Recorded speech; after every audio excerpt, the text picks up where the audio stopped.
ভারতীয় ক্রিকেটে girlfriend culture এখন গলার কাটা।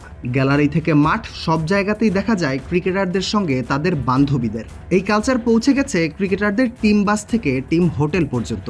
এই চিত্র দেখা যায় ভারতের ফ্র্যাঞ্চাইজি ক্রিকেট থেকে শুরু করে জাতীয় দল সব জায়গাতেই।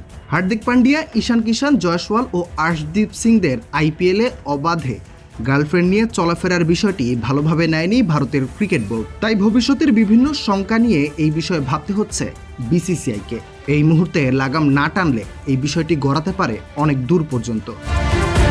ভারতীয় বোর্ড ক্রিকেটারদের ইনফ্লুয়েন্সার পরিচয়ের কিছু পার্টনার নিয়েও বেশ চিন্তিত। তাদের বিরুদ্ধে সোশ্যাল মিডিয়ায় বিভিন্ন জুয়ার অ্যাপ প্রচারের অভিযোগও আছে। এমনকি এসব মেলামেশার এক পর্যায়ে গার্লফ্রেন্ডদের সঙ্গে ক্রিকেটারদের বিরোধের ফলে তা পুলিশের কাছে অভিযোগ পর্যন্ত গড়িয়েছে, যা বোর্ড ও ক্রিকেটের ভাবমূর্তি নষ্ট করছে বলেও জানা গেছে। এসব ক্রিকেটারদের গার্লফ্রেন্ডরা মিডিয়া ইনফ্লুয়েন্সার হওয়ায় ম্যাচ সংক্রান্ত তথ্য ফাঁস হওয়ার ঝুঁকিও দেখছে বিসিসিআই। এমন অবস্থায় ভারতীয় বোর্ড তাদের আগামী বৈঠকেই বিষয়টি নিয়ে কঠোর নির্দেশিকা জারি করতে চায়। এই সিদ্ধান্ত ফ্র্যাঞ্চাইজি ক্রিকেট থেকে শুরু করে জাতীয় দলের বিদেশ সফরেও প্রযোজ্য হতে পারে বলে জানা গেছে।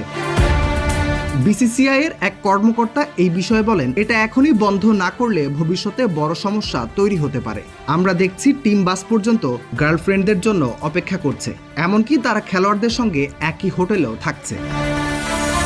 বর্তমান সময়ে ভারতের ক্রিকেট পারফরমেন্সে উঠলেও এই গার্লফ্রেন্ড কালচারের কারণে সমালোচনা হয়েছে প্রচুর। সবকিছু বিবেচনায় নিয়েই হার্দিক পান্ডিয়া ও ঈশান কিষানদের এসব কর্মকাণ্ডের বিরুদ্ধে কেন্দ্রীয় নিয়ম চালুর মাধ্যমে এই সংস্কৃতির লাগাম টানতে চায় বিসিসিআই, যা এখন শুধু সময়ের ব্যাপার মাত্র।